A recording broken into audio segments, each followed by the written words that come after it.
Hi friends, welcome to my channel Sri Fashion and Beauty.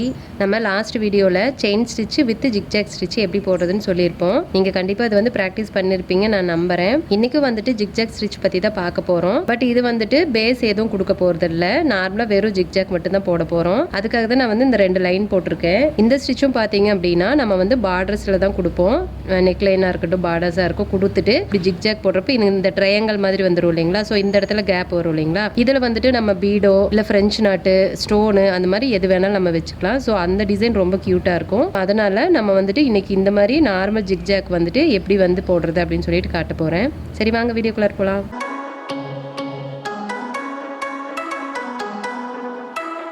இந்த stitch பொறுத்த வரைக்கும் ரொம்ப லென்த் போக வேண்டாம். ஏன்னா நான் ஆல்ரெடி சொல்லியிருக்கேன், எந்த ஸ்டிச்சாக இருந்தாலும், அதாவது நம்ம லோடிங் ஸ்டிச்சு ஜிக்ஜாக்கு எதுவாக இருந்தாலும் சரி, நம்ம கொண்டுட்டு வர அந்த நூல் வந்து ஒரு 1/2 இன்ச் கேப்புக்கு தான் இருக்கணும். அதுக்கு மேலே இருந்துச்சுன்னா நூல் தூக்கிக்கும். ஸோ இப்போ வந்து நம்ம இங்கே ஸ்டார்ட் பண்ணுறோம். நார்மலாக ஜிக்ஜாக் வந்து இப்படி போட்டுட்டு இந்த மாதிரி இப்படி தான் போடுவோம் இல்லைங்களா. இப்போ இதுக்கு வந்துட்டு நமக்கு கரெக்டான அளவு இருக்கணும். இல்லைனா ஒன்று இந்த இடத்துல போட்டு இப்படி கொண்டுட்டு வந்துட்டு கொஞ்சம் இப்படி தள்ளி போட்டாலும் அசிங்கமாக போயிடும், இல்லை இப்படி கிராஸாக போனாலும் அசிங்கமாக போயிடும். ஸோ இதுக்கு என்ன பண்ணலாம் அப்படின்னா, நம்ம வந்து ஃபஸ்ட்டு மார்க் பண்ணிக்கலாம் இதை. ஸோ மார்க் பண்ணுறதுக்கு இந்த மாதிரி ஒரு ஸ்கேலோ இல்லாட்டி டேப்போ எது வேணாலும் எடுத்துக்கலாம். டேப்பாக இருந்துச்சு அப்படின்னா நம்ம ஒரு 1/4 இன்ச்சுக்கு வச்சுக்கலாம். இப்போ வந்து நான் ஸ்கேல் எடுக்கிறேன். ஸோ அதனால் சும்மா ஒரு அப்ராச்மெண்ட்டாக போடுறப்ப வந்து நான் அந்த ஒவ்வொரு சென்டிமீட்டராக இருக்கு இல்லைங்களா. ஸோ இந்த அளவுக்கு வந்து நான் மார்க் பண்ணுறேன். என்னன்னா இது வந்து கொஞ்சம் அந்த கிராஸ் வந்து மாறாமல் கரெக்டாக வரும். அதுக்காக இப்போ வந்து நான் இந்த மாதிரி மார்க் பண்ணிக்கிட்டேன். இந்த ஸ்டிச் பொறுத்த வரைக்கும் நீங்கள் இந்த மாதிரி மார்க் பண்ணிக்கிறது ரொம்ப நல்லது.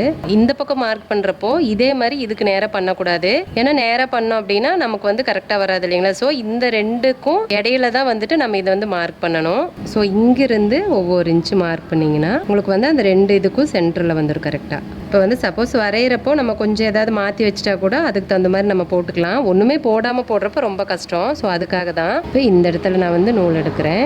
நூல் எடுத்துட்டு இப்போ இந்த இடத்துல நம்ம இங்கே தானே மார்க் பண்ணியிருக்கோம். ஸோ இங்கே குத்திட்டு இப்போ என்ன பண்ணணும்னா, இதை பொறுத்த வரைக்கும் நம்ம இப்படியே போடக்கூடாது. இப்படி போட்டோன்னா அந்த பார்த்தீங்கன்னா நூல் வந்து திரும்பி வருது இல்லைங்களா. ஏன் அப்படின்னா இது வந்து லென்த்தாக இருக்குது, பத்ததுக்கு அடியில் நம்ம எந்த பேஸுமே கொடுக்கல. ஸோ அதனால தான் இப்போ என்ன பண்ணணும் இதுக்கு அப்படின்னா, இங்கே குத்திட்டு பக்கத்துலேயே ரொம்ப பக்கத்துலேயே ஒரு குட்டியாக லாக் போட்டுக்கணும். பார்த்தீங்களா. இப்போ குட்டியை லாக் போட்டுட்டா இது வந்து நகர்ந்து வராது.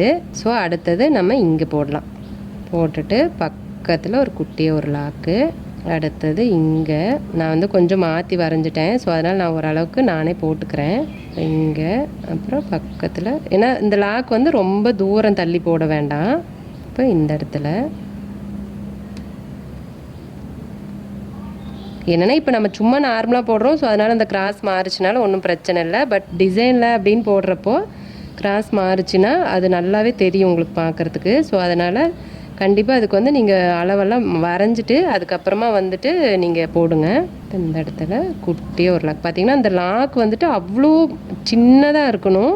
ரொம்ப அகலமாக போட்டிங்கன்னா அது தனியாக ஒரு ஸ்டிச்சு மாதிரி தெரியும். ஸோ அசிங்கமாக இருக்கும்.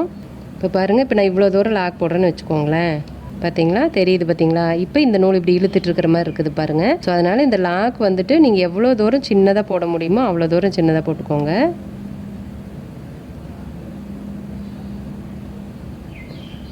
அடுத்தது இங்கே.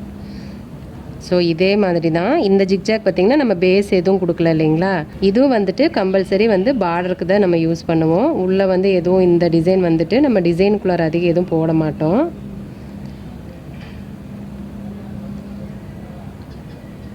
என்னால் முடிஞ்ச அளவுக்கு நான் வந்து உங்களுக்கு எக்ஸ்பிளைன் பண்ணுறேன். சப்போஸ் நான் வந்து எக்ஸ்பிளைன் பண்ணுறது உங்களுக்கு புரியலன்னா நீங்கள் தாராளமாக என்ன கேளுங்க. நான் வந்துட்டு இன்னும் என்னால் முடிஞ்ச அளவுக்கு நான் வந்து உங்களுக்கு சொல்கிறேன். கண்டிப்பாக உங்களுக்கு வந்து புரியணும். ஸோ அதுக்காக தான். இப்போ இதில் என்ன வந்துட்டு உங்களுக்கு ஒரு சிரமம் இருக்குது அப்படின்னா, இப்போ வந்து நம்ம வந்து நார்மலாக லாக் போடுறப்ப கொஞ்சம் இப்படி தள்ளி லாக் போடுவோம். ஸோ உங்களுக்கு வந்து ஈஸியாக இருக்கும். பட் இதுக்கு லாக் போடுறப்ப ரொம்ப இப்படி பக்கத்துலேயே லாக் போடணும்.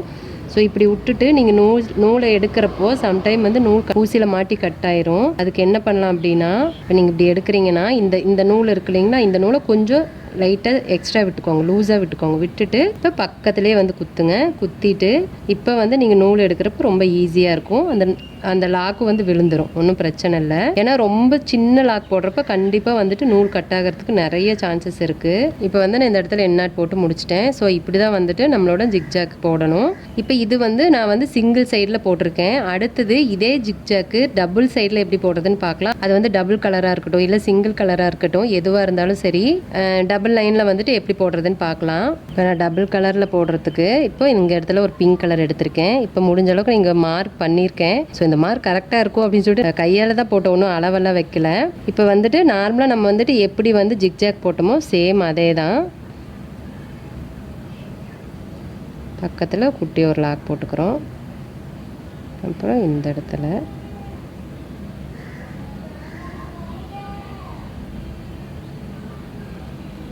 இங்கே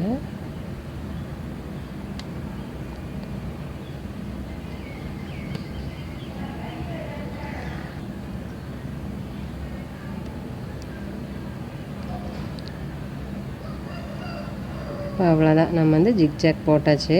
சேம் நீங்கள் முன்னாடி எப்படி சிங்கிள் சைடில் போட்டிங்களோ அதே தான். ஸோ இப்போ வந்து நம்ம இந்த இடத்துல நாட் பண்ணிக்கலாம். நாட் பண்ணிவிட்டு டபுள் சைடில் போடுறப்ப நம்ம ஆப்போசிட் கலரில் கொடுத்தோம் அப்படின்னா நல்லாயிருக்கும். ஸோ அதனால் நம்ம ஆப்போசிட் கலரில் கொடுத்துக்கலாம். ஸோ அதனால் இங்கே இதை நாட் பண்ணிக்கலாம். இப்போ இன்னொரு கலர் வந்துட்டு ஆப்போசிட்டாக எடுத்திருக்கேன். இப்போ என்ன பண்ணோம் அப்படின்னா ஜிக்ஜாக் வந்துட்டு இதுக்கு மேலே அப்படியே ஓவர்லாப் ஆகி வர மாதிரி இருக்கும். அதாவது இங்கிருந்து இப்படி இதுக்கு அதாவது இந்த ரெண்டு இதுக்கும் கேப்பில் வர மாதிரி ஜிக்ஜாக் வரும். ஸோ அப்போ தான் வந்து டபுள் சைடு வரும்.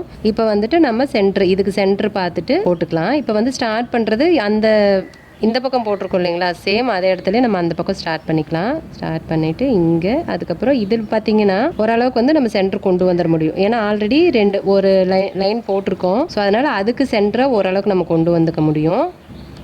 ஃபஸ்ட்டு தடவை போடுறப்ப தான் வந்து அந்த சென்டர் கரெக்டாக மார்க் பண்ணணும். ஸோ இதே மாதிரி இப்போ பாருங்கள், டபுள் கலரில் வரப்போ எவ்வளோ சூப்பராக இருக்குது பாருங்கள். இது வந்து பார்டரில் கொடுத்தோம் அப்படின்னா உண்மையாக ரொம்ப க்யூட்டாக இருக்கும்.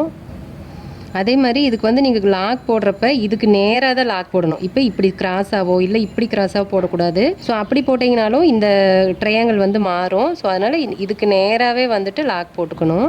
இப்போ நான் இங்கே போடுறேன்னா இதுக்கு நேராகவே. ஸோ அப்போ தான் வந்துட்டு கரெக்டாக அந்த கிராஸும் கரெக்டாக வரும்.